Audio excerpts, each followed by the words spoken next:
back to my channel. And if you're new to my channel, make sure to subscribe right here, right now, if you want to see more home, holiday, event, and DIY decor. All right, guys, today I have finally mustered, well, not today, but you know what I mean. I have finally mustered the time and energy to make this project today. I am going to be making a shimmer wall or a sequin backdrop. I don't know what you guys are calling it. Let me know in the comments below. But oh my gosh, I gotta tell you, I gotta be honest here. It is very time consuming. I will suggest that you guys take about 3 days to make a panel. You guys will see in the video, but it is totally worth it. It's not hard, it just takes a long time. It is absolutely beautiful and you guys are gonna love it. And to tell you the truth, I much rather pay under $100 for this wall than to pay $450 for this beautiful and very trendy wall. So as you guys know. All right, guys, without further ado, let's get started with the video. Here we go. Hey guys, today I am going to be working outside because it is a nice day. Plus I'm going to be building. So in my garage, it is a hot mess, but I'm using whatever I have at home to build this backdrop. Hi, Caroline. Hey, sweetie. Good luck. Hey, how are you? Hi. Hi, Brady. He said hi. Before I get started, guys, I wanted to show you guys my tool collection. Why you roll your eyes? I'm so proud of it. Remember when I started with just one? I started with the jigsaw. And look at all of the tools I have now. So proud. So proud. Actually, I have my drill first. And as you can see, I love this brand because it's affordable and it does its job. This is not sponsored. I just like this brand. And I think I like the color. Anyway. You know the drill, no pun intended. And I use my jigsaw for shapes. And here is my round saw to cut. My nail gun and sander. This makes me feel like a badass. It really does. And there's my new backdrop that I made. And I have to show you about this material. It's almost like a acrylic because it's shiny and nice. You can't really tell right now because it's really sunny. But I'm going to do a couple of projects with that so you guys can, know about this material and you can make your backdrops look like acrylic. Anyway, hubby's going to help me cut this piece of wood. These are like $1 and some change at Home Depot, and this is going to help me support the backdrop. And this is just a piece of plywood that I'm going to use. And I'm also going to make some legs for it so it can stand nice and tall.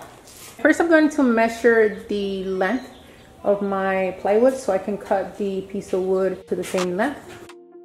If you don't have anyone to help you hold the piece of wood like my husband is holding, make sure that you have some clamps.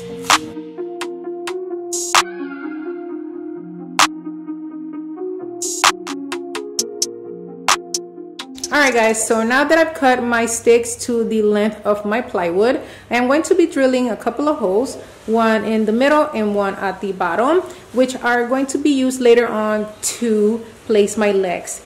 These two sticks are actually the spine that is going to hold the plywood upright. And I'm going to be using my 5/8 drill bit.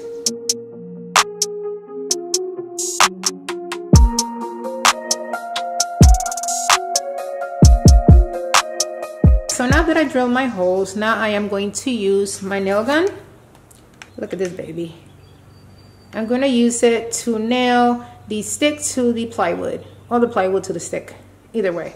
If you don't have a nail gun, you can use wood screws, probably 1.5-inch wood screws, or nails. Okay, so we're placing the sticks on the floor and make sure that the holes are facing inwards or sideways, and then we're going to place the plywood over it, and then we are going to nail it to each other.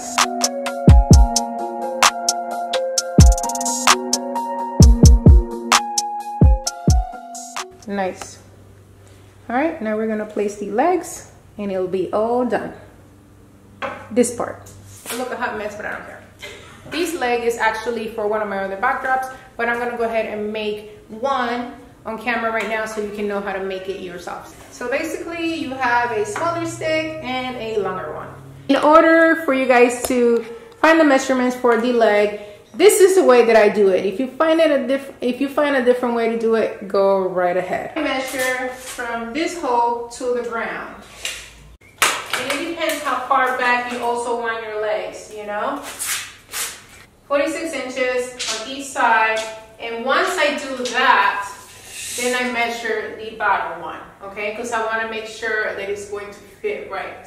So one step at a time with this. All right, guys, so here is my 46-inch stick. All right, this is the long stick that's going to go from the middle to the bottom. And I already drilled the holes at the top and bottom so I can place the bolts and secure the legs. I am going to use a hex bolt and a hex nut. This is 3/8 by 4 inches. And I'm also using, honey, hand me those. So in order for me to make things, you know, tight and secure, I needed to place a split lock washer, okay? Which gives it a 1/2 inch or so, okay? And then that way everything is perfectly tight and secure there. You're gonna need a washer as well. So this is what you're going to need, and you are going to need 3 of each of this set right here. Now I'm going to measure from this hole to that hole, and that's what's going to be my measurement for my other stick.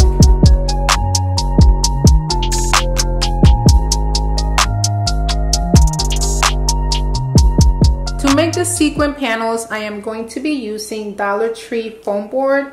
They are each about 30 by 20, which is like 2.5 by 1.5.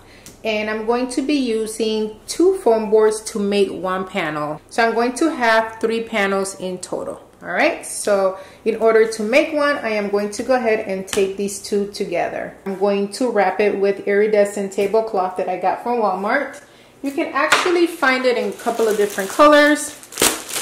They have it in white, and they also have it in pink. This is actually 2 sheets. The one on top is iridescent, and then this one is just like a paper cloth. This one in particular is with blue, but you can go ahead and just buy one if you don't find your color, and then just buy a paper cloth and put it underneath it. Or you can just use a plastic one from Dollar Tree. I'm going to use 40mm flat round sequins from Hobby Lobby. These are only on sale online, so you will have to order them online, and they were $1.99 for a 50 count, okay? And these are obviously iridescent. They also have gold, silver, and another color that I cannot remember right now. And to secure my sequins, I am going to use sequin pins. These are from Jones Fabric, and they were about $4 and some change. So the backdrop is going to require 3 of these panels. I have already made 2 of these off camera. And what I came up with, my calculations here, is that I'm going to need 9.5 of these bags, okay? For each panel, they are $1.99 each. I don't think I said that, but it's right there. All you have to do is grab your sequin, place it right on top of your board or your panel. It's now a panel. And then you're gonna grab your pin, and you are going to hold it there with your finger so it won't move, and just place the pin right on there. Just push it down, okay? Don't push it through, but just push it down as far as the thickness of the board, okay? And as far as how much space I have in between, not too close, but not too far apart either, okay? Not even an inch, not even half an inch. I'm going to need 25 across widthwise, and lengthwise I'm going to need 18. So if I can just place 25 on here and 18 lengthwise, I can pretty much just fill in and make everything look pretty much straight, okay? Yes, it is tedious work, but it is, I think, about 70 bucks, 80 bucks. better than $450 for an actual wall. All right guys, here it is. Here is the full panel. Now I'm gonna go ahead and place it on the backdrop. Ideally, I would have used Velcro, but I just don't have enough. So what I'm going to do for now is just use my nail gun to place it on top, but that's a little bit, you know, kind of permanent. And I don't want to use just a nail and hammer because then I'm going to knock all the sequins off the panel. So yeah, so I'll figure it out how to get it off later, but you know, you want to have something that's going to be, you know, temporary. By the way, I was able to test the spots where I placed the nails with the nail gun, and I'm happy to say that it's not permanent. So dramatic. With a little force, I was able to take it out, so it's strong enough to keep it in place for the event, but soft enough to take it off when it's all over. So happy about that. And with that said, now it's time to start decorating my shimmer wall.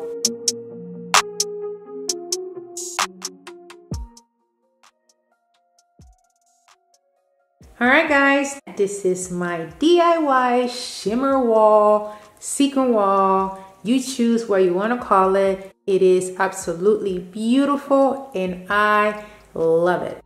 If you like this video and want to see more videos like this, make sure to give me a thumbs up. Comment down below, let me know your thoughts. And make sure to share. Sharing is caring. If you know of a friend or a family member that would love to have this on their next event, after quarantine of course, make sure to share it with them at the end of this video. And don't forget to subscribe. Alright guys, until next time.